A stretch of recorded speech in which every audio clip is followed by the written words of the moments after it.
Hello everyone, how are you doing? This is MD Tech here for another quick tutorial. In today's tutorial, I'm going to show you how to reset your Chromebook to factory settings.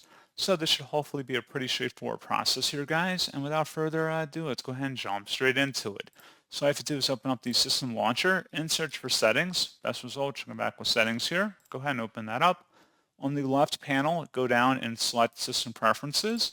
And then on the right side, scrolling down, there should be an item underneath reset. Power wash, remove all user accounts and reset your device to be like new. Select reset.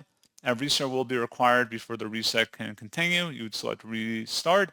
And then again, make sure your files are all backed up because this is going to reset your device. Just please keep that in mind. And that's pretty much it. So as always, thank you guys for watching this brief tutorial. I do hope that will help you out, and I do look forward to catching you all in the next tutorial. Goodbye.